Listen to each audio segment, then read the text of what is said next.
Bonsoir et bienvenue à cette édition spéciale du Wrestling Dog Show post NXT Showdown. Dude, for real, je vais aller vite et précis sur ça.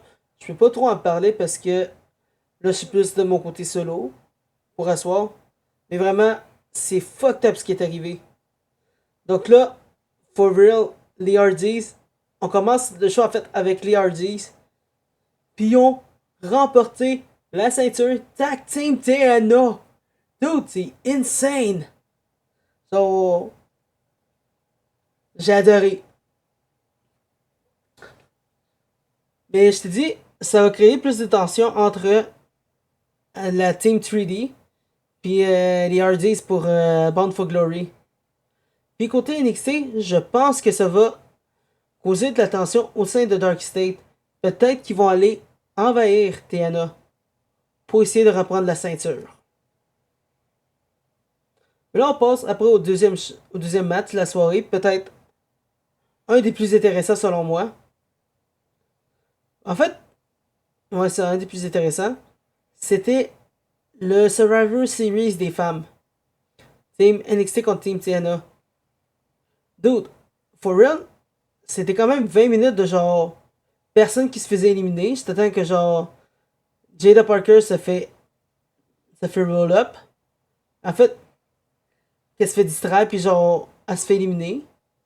Pour après que Sol Ruka l'élimine. For real, c'était fou. Après, c'était genre Sol Ruka qui t'allait en genre fucking killing spree puis elle a genre éliminé genre. En fait, non, c'est le Lavage qui t'allait en killing spree puis elle a genre éliminé plusieurs personnes. Éliminé genre Cassidy puis Jesse McKay. Donc c'était insane. Parce que là, ce que ça a fait, c'est que ce soit Kelani qui soit seule pendant le reste du match. Puis elle, puis, puis Kelani après, elle a éliminé le Lavice par une distraction. Puis le pire, c'est que c'était pas supposé être éliminé. Elle était pas supposé être éliminé, elle était good. Mais il y a eu du screw-up un peu côté arbitrage. Mais à part de ça, toute la fin qui me faisait rappeler le match d'hier. LA Knight, CM Punk contre les Usos. Genre, CM Punk a fait un go to sleep. Puis la seconde après, pouf, il y a LA Knight qui le tag. Puis ça va. Puis ça va le pin. Genre, out of nowhere. Même affaire là-dedans. Genre, Soroka qui a genre fait le move. Le move de la fin, genre, son finishing. Puis après, c'est Jesse Jane qui l'a juste tag. Puis il est allé pin. Faut voir ça, c'était whack. Mais vraiment, ça va causer plus de tension entre ces deux-là. Après, on a le match. Un match que j'ai bien adoré, quand même si je peux pas être là pendant un petit bout au début. Mais for real, c'était intéressant. Ethan Page contre Mustafa Ali. Pendant 2 secondes, en fait, pendant presque tout le long du match, je croyais que Mustafa Ali y allait gagner. Il s'en relevait à chaque fois des moves d'Ethan Page. À chaque fois que Ethan Page faisait un move qui connectait puis vraiment fort, il y allait le pin. Puis il se levait tout le temps. Il se relevait tout le temps. Là, ce qui est arrivé après, c'est que Ali allait commencer à faire un saut. Mais, au moment où il était en train de mais il y avait eu des câbles de la table des commentateurs qui étaient bloqués sur son pied. Puis ça l'a ruiné sa chance. Puis ça a apporté encore plus sur le fait que genre il est cursed. Genre, il est pas capable d'avoir une ceinture à la WWE. Pour être précis, de la ceinture North American d'NXT. Genre vraiment c'est con. Genre éventuellement ça va arriver, mais vraiment il y aura de la tension entre ces deux-là.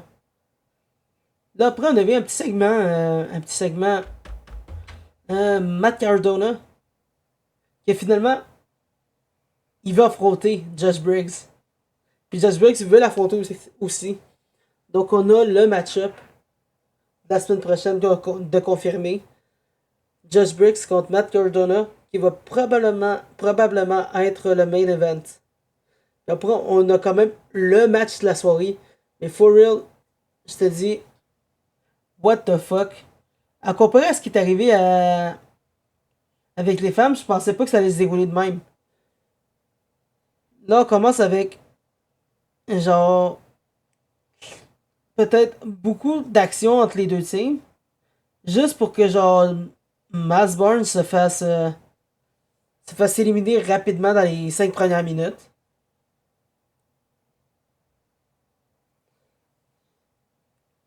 Puis après, genre, Forrest, ce qui était con, c'est.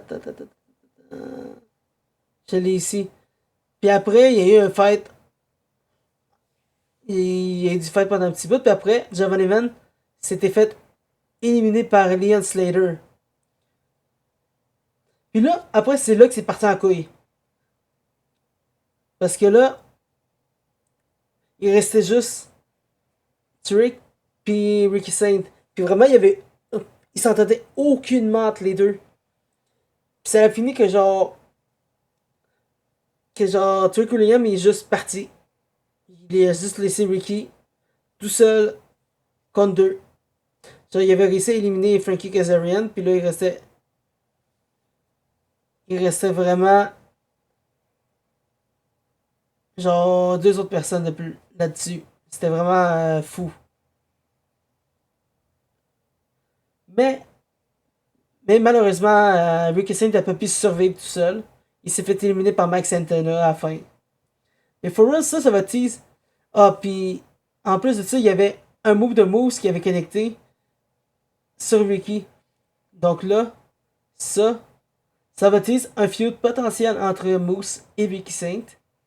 Mais vraiment, ce qui va se passer, c'est qu'il y aura un gros conflit entre Mike Santana, pas Mike Santana, mais Ricky Saint et Trick Williams. For real, ça va être fou. Et là, je regarde un peu les statistiques du match. Et est-ce que je me suis rappelé? Trick Williams, il a quand même fait des dégâts, mais il a éliminé personne. Dude, je pense que Ricky Saint va être piste là-dessus. Parce que sinon, tout le monde, il y a fait de quoi là-dessus pour aider. Mais sur ça, moi, je dis, c'était quand même un très beau showdown. Mais ils ont un peu tiré la sauce vers dans le match des hommes. Mais à part de ça, c'était beau en général. Je te dis, j'ai rien à dire de mal là-dessus. Donc sur ça, moi je dis, n'hésitez pas à suivre mes réseaux sociaux en dessous.